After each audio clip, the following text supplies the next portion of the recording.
内心强大的人早就戒掉了情绪，弱者易怒如虎，强者平静如水。约翰·米尔顿曾说，一个人如果能够控制自己的激情、欲望和恐惧，那他就胜过国王。很多时候，决定人生走向的不是智商和才情，而是情绪控制的能力。弱者容易沦为情绪的奴隶，强者早就戒掉了情绪。成年人，你是什么情绪就什么命。在我们进一步探索之前，别忘了关注才知道并点击小铃铛，我们将继续揭示更多关于金钱的真相，助你迅速实现财务自由。真正厉害的人不被情绪左右。庄子耕桑处，敬之而不喜，侮之而不怒。一个人最好的状态就是受人敬重不狂喜，受人侮辱不暴怒。唯有将一切看淡，遇事冷静理性，才能在这世间活得游刃有余。韩信是中国古代著名的军事统帅，然而世人记住的不仅仅是他的军事才能，还有他超强的情绪控制能力。韩信从小失去父母，经常遭到歧视和冷遇。有一次，一个5大3粗的屠夫看到韩信腰间佩剑，猜想他是胆小之辈，于是想羞辱韩信，当众对他说，要么从我裤裆下钻过去，要么把我杀死。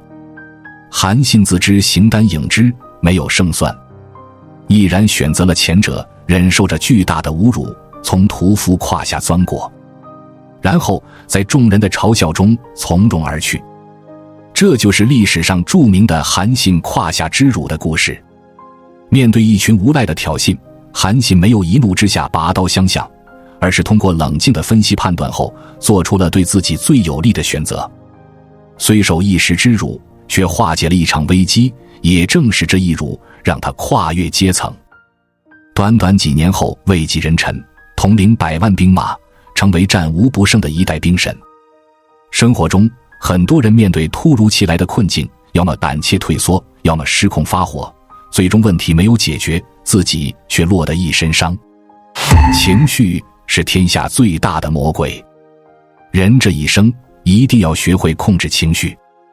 但遇事不动气，不是没有情绪，而是不被情绪困住心智，即使处在暴风骤雨中，也能让情绪平静下来。佛经上说，人要八风不动。面对别人的重伤，越是热烈回应，越是没完没了，不如一无所动，油盐不进。弱者易怒如虎，强者平静如水。真正厉害的人都是控制情绪的高手，不大喜大悲，被情绪所困。别把自己太当回事，就不会滋生坏情绪。庄子：山木，人能虚己以游世，其孰能害之？意思是，一个人如果不把自己看得太重，就没人能让他愤怒，使他生气。庄子曾讲过这样一则故事：有一个叫是程启的人，听说老子具有超然的智慧，于是跋山涉水登门拜访老子。结果到老子家一看，大失所望，屋内杂乱不堪，如同鼠窝。于是骂道：我听说你是个大圣人，所以走了几百里路来见你，谁知你像老鼠一样。老子听完毫无反应。释承启感到无趣，转身走了。次日，释承启又觉得自己失礼，跑来跟老子道歉。老子平静地说道：什么大圣人，这样的虚名，我早就把它当破鞋扔掉了。而你骂我是牛，是马，是老鼠，又有什么关系？改变不了什么，我还是我。生活中很多事，光靠生气是解决不了问题的。放低姿态，不把自己太当回事，就不会生无畏之气。正如诗人鲁离所说，还是把自己当成泥土吧，老是把自己当作珍珠，就时时有被埋没的痛苦。佛家看来，人生的一项重要任务就是要破除我执，也就是别把自己太当回事。生活中有很多人，表面看似强悍无比，内心却没有坚定的主意。因为太过看重自己，容易被他人影响情绪，反而认不清真正的自己。别把自己太当回事，才能坦然处事，平静自省。面对悲伤时能安慰自己，面对打击时也能振作自己。因为那份虚己带给人的是不骄不躁的清醒。学会控制情绪，才能控制人生。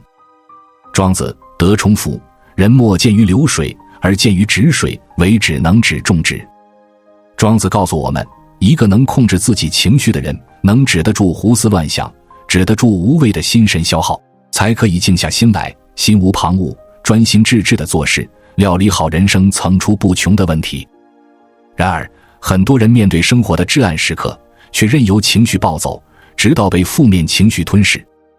就如张飞作为一代武将，死得实在憋屈。如果当初他得知关羽被杀后，没有情绪失控，天天买醉乱发酒疯，拿手下撒气，也不至于落得被部下刺杀的窝囊结局。不可否认，张飞的业务能力很强，但拥有如此才能，最后却死在自己的情绪里。不得不说，一个连自己的情绪都控制不住的人，再有能力也无济于事。情绪失控只会让人失去理性，输掉自己；控制情绪却能让人保持冷静，成就自己。晚清名臣曾国藩曾因轿子的问题，无端遭受过一场羞辱。有一天上朝途中，曾国藩坐的4台轿子和某官员的8台大轿相遇在狭窄的巷子。对方一看是4台轿子，以为里面坐的是比自己身份低级的官员，于是借着没有及时让道的缘由，对方轿夫二话不说，将曾国藩从轿里揪了出来，上去就是一耳光。结果8台大轿里的官员一看是比自己官职更高的曾国藩，吓得慌忙下轿叩头谢罪。面对对方的无礼，曾国藩没有动怒，反而将这位官员扶起，笑着说道：是本官的轿子挡了大人的道，不怪你，不怪你。遇到糟心的人和事，曾国藩的选择是一笑置之，而不是陷在自己的情绪里，一心想着报复。这样的人才能迅速调整自己，既赢得了别人的好感，也为自己节省出更多时间精力，做自己想要做的事情。控制情绪是一种修养，更是一种人生智慧。一个能控制自己情绪的人，能定得住心境，而定生静，静生慧。拥有智慧，才能把握人生。情绪不好是格局太小。庄子《山木》篇中有这样一个故事：一个人乘船过河，前面有船要撞上来，这个人破口大骂，骂对方不长眼。等船撞过来，却发现对面船上没人，是个空船，刚才的满腔怒火瞬间就消失得无影无踪。生气的不是撞船本身，而是对面有没有人。一件事对你造成了伤害，你生不生气，发不发火，并不取决于事情本身，而是对方的人。世界上居然有这样的人，这个人居然无视我，这个人居然想伤害我，不行，我对他不客气。情绪也就在这里爆炸了。可问题是，林子大了，什么鸟都有。我们这一生可以遇到各种奇葩，如果都要和他们置气，那就没完了。庄子说：不遣是非于世俗处。不要争论说明是非，人生在世，难免有看不惯的人和事，放宽心，笑笑就得了。一个人看不惯的人和事越多，说明这个人格局越小。真正厉害的人，把那些糟心的人和事当成空船处理。别人是无心的，事情是无意的，而不是一心想着报复。这样人才能迅速调整自己，不断放大自己的格局。情绪不好是把自己看得太重。庄子还有句话说：人能虚己以游世，其孰能害之？一个人要是不把自己当回事，那就没有人能让他愤怒，让他生气。一个人的自尊意识太强，自我意识太强，别人稍微冒犯，他就立马反弹回去。而每个人都有每个人的生活方式，尝试放下我，站在对面的角度去考虑，去理解，去宽宥。两只船相撞，你的第一句话不是骂人，而是问你没事吧？那你给对方的感觉就是一个空船，这样的话哪里会有什么争执呢？虚己游世，虚己，忘己，忘掉私欲偏见，这样才能不害物，也不害于物，不害人，也不害于人。放下我执，自然可以事事不计较，事事看得开。情绪不好是自己想要的太多，想要的太多和世界的交际就多，争执分歧也就多。人的欲望是无穷的，如果我们把快乐建立在欲望的满足上，那么一旦欲望无法得到满足，快乐也当然无存。所以古代的圣贤也都告诉我们，过多的欲望是一切痛苦的来源。庄子将死的时候，弟子要厚葬他，他说：在上为鸟渊时，在下为蝼蚁时，夺彼于此，何其偏也。在所有人都往上挤，财富名利什么都想要的时候，庄子连生死都看淡了。生命越来越简单，越走越轻。很多人争名夺利，累死累活。那些生不带来死不带去的东西，再多又有什么用呢？庄子说：天下有至乐无有哉。天下有至乐，但不是名利之乐、欲望之乐。至乐无乐，至欲无欲。真正的快乐是与自然合一，是与天地合一。这种快乐物质地位都不能给予，而是取决于一个人的智慧和境界。如果你能把这个东西戒掉，你会发财，你会走运，你会有一个非常健康的身体。你知道多少的疾病是跟你的坏情绪有关吗？你要知道一个人在生气的时候，身体会产生多大的一个毒素吗？生气只需要1分钟，但是生气会让你在接下来的长时间之内情绪非常的压抑。所有的事情，生意、工作、爱情、生活，本来这些东西都能达到80分、90分，现在连60分都达不到，除非你发生了什么好事儿，否则这些霉运会一直跟着你，让你整天处于一种浑浑噩噩的状态。爱生气、爱有情绪的人很难健康，更难发财。所以为了我最亲爱的粉丝朋友们，你的健康还有你的事业，我今天告诉你4个让你彻底戒掉你坏情绪的办法，并且大大减少你发脾气的概率。4个方法，我自己每天都在说。第一，不要自我怀疑，不要怀疑自己的能力，不要对过去自己不堪回首的经历过分的胡思乱想。今天你无论发生了再大的事情，对于明天而言都是小事儿，痛苦不也笑着跟别人分享了吗？当你背负了太大压力的时候，要学会把自己放空，真正的当回一个1日3餐的人，而不是一个早午晚酒的机器。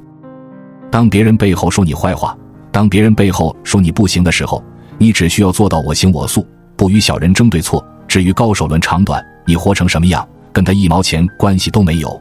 正所谓道不同不相为谋，不跟小人置气，你就已经成功戒掉了40%。第二，不要去要求任何人，你要知道你生活当中所系知道的所有人根本不可能完全按照你的意愿去做事儿，你的亲人、朋友、你的爱人，包括你的子女都是一样的，谁也无法完全的控制谁。你喜欢的，你希望你想要求的样子，你想让任何人都听你的，都按照你的方法去做，不现实。你越纠结别人为什么没有达到你的标准，你就会越苦恼。在别人动不动就会拒绝你的今天，在别人不愿意去按照你的意愿去做事的时候，你要考虑到自己的能力不行，问题就在于你的价值和你的实力根本不够，没实力没钱的。先要求自己，不要去要求任何人，你就会又戒掉20%的坏情绪。第三，学会拒绝别人。当面对自己不愿意做的事情，或者面对别人那些无理的过分要求的时候，不要犹豫，宁死不从。你要知道自己活得都挺累，就没有时间去为别人去操心，你更没有时间呢去阿谀奉承别人，没有时间去讨好任何人，没必要扯出那个脸皮啊，去给别人当牛做马，只做让自己开心的事儿，只爱自己爱的人。你只关心自己关心的事情的时候，你就会越来越强大，因为你学会一件事叫聚焦，不在别人身上浪费精力。你越是委曲求全，你的心态就会越来越差，自己的事儿都没有操心够，你操心别人的事儿干嘛？第四，这个方法特别实用，我每天都在做，学会冥想。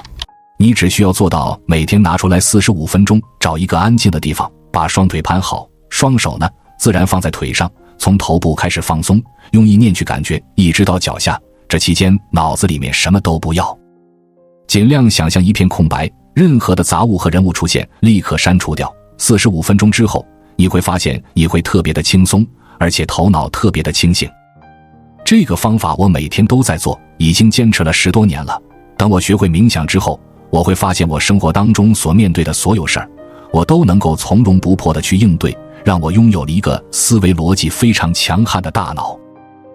人类90%以上的疾病都跟情绪有关，长期的负面情绪是200多种疾病的真正诱因。当生气了、悲伤了、恐惧了、有压力了、委屈了，这些负面情绪长期纠缠你的时候，首先攻击的就是你身体的免疫系统。在这个强大的敌人面前，什么养生啊、吃补品啊、看医生啊都没有用的。特别是当今社会竞争这么强烈的情况下，那怎么才能戒掉你的坏情绪呢？教你3招，牢牢记住。第1条，千万别跟身边人较劲。你得明白，你身边的任何人，包括你的亲人啊、朋友啊、爱人啊，都不可能无缘无故地按照你想的样子去做事。你想别人听你的，你就必须给到他相应的好处。这个世界的逻辑就是努力决定能力，能力决定价值，价值决定吸引力。在自己的价值不够之前，不要指望任何人会符合你的心意，收回对别人过高的要求，加大对自己的要求，向内求，让自己全面升值，让自己有价值，让别人来求你，你不就开心了吗？第2个，停止胡思乱想，不要去聚焦过往糟糕没有意义的琐碎。今天的大事不过是明天的小事，曾经让你哭的事情，你今天不也能笑着说出来了吗？就像你举着杯子一样，你一直举着，你累不累？肯定累。那是这个杯子让你可以累吗？不是你一直不愿意放一下吗？把杯子放下不就行了？当别人背后说你短话嚼舌根的时候，你要做的就是我行我素，嘴巴长在人家那里你也管不到，再还有人家说累，嘴巴说干了，自己买水喝，又不用你掏钱，你跟这帮人较什么劲呢？永远不要跟傻瓜论长短，就像你跟疯子吵架一样，就算你吵赢，甚至还打架了，把自己搞得头破血流，你知道他是疯子，还跟他吵，你说你和他到底谁才是疯子？道不同不相为谋。第3个，面对自己不愿意做的事情以及别人不利的需求，无论他是谁，用带刺眼睛看着他，大声告诉他我不愿意干。你把他逼退了，他下次就再也不敢拿你当软柿子。比如老同学跟你说聚餐咱们搞个 AA 制啊，所有同学参加每人必须交500块钱，你说我不想去参加，他说不行，必须参加，我就不去咋的了，管他开不开心，你开心最重要。再比如同事有事没事说，哎呀，你帮我把快递拿来一下呀，帮我买杯奶茶啥的，事后他又不领情，这种人就直接果断拒绝，我没空做佣人，你管他开不开心呢？他开心了你不开心，你也得明白自己的人生是为自己而活，不是为了别人而活，只有适当的自私，你才能收获更多的快乐。这个话你慢慢品品，听着没啥道理，但很有用。有时候做人很累，当又累又乏，控制不住自己，忍不住向人抱怨，记住这个时候一定要记住，要做一个没有情绪的人。真的要做到不要到处诉苦，到处诉苦只会让人瞧不起你。在这时候也不要轻易相信别人的话，不是所有人的心对你存着善意，有可能只是把你放一个笑料，到处八卦传播你的新闻。更不要对谁都充满期待，世界上你能靠得住的只有你自己。谁在背后议论你都无所谓，你只需关心你的当下和未来就可以了。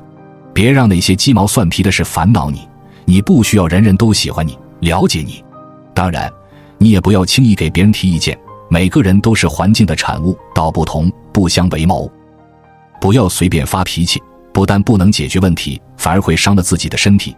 但凡相处让你感觉很累的关系，直接结束就行了，不要为难自己，一辈子那么短，以后记住用实力说实话。穷在闹市无人问，富在深山有远亲。这个世界上最愚蠢的行为，就是你很弱的时候跟别人讲道理。永远记住位置不同，少言为贵，认知不同，不争不辩，三观不合，退而避之。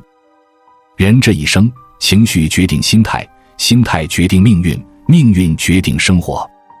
不困于心，不乱于情，控制好了情绪，才能控制得了人生。有人说，一个失落的灵魂能很快杀死你，远比细菌快得多。很多时候，所谓人生灰暗，起因不过是一件小事，没赶上地铁，与人发生口角。如果不加控制，你的委屈、愤怒、怨恨、焦虑会滋生出更多负面能量，吞噬你的正面能量。金庸先生说，情深不寿，因为放纵情绪等于消耗生命。遇到任何问题都要保持情绪稳定，内心平和，不急不缓，遇山开山，遇水架桥，人生没有绝望之境。愿你妥善安放情绪，目光所及皆是温情。早晨的第一缕阳光洒在我们微皱的额头，提醒我们新的一天开始了。我们揉了揉惺忪的睡眼，慵懒地从床上爬起。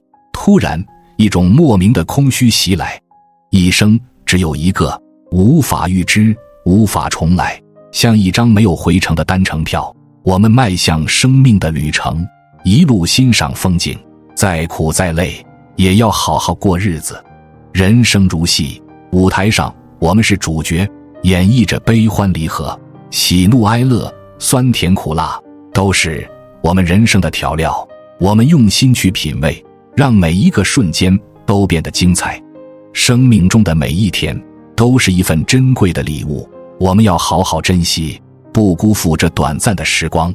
我们要用我们的热情和勇气去追求梦想，去爱人生，去感受每一个瞬间的美好。我们知道生命中有太多的未知，太多的不确定，太多的挑战，但我们也知道只有一个人生，无法重来。我们要勇敢地面对，用我们的坚强和毅力去战胜一切困难。人生路上有太多的选择，每一个选择都可能改变我们的命运，但我们知道无论选择什么，都要好好的过日子，因为这是我们人生的旅程。我们要让每一个瞬间都变得有意义。生命中的每一天都是一份馈赠，我们要好好珍惜，好好把握，用我们的爱和关怀去感受这个世界，用我们的智慧和勇气去创造未来，因为这是我们的人生，只有一个人生。关注我，我是才知道，带你解锁更多金钱的真相。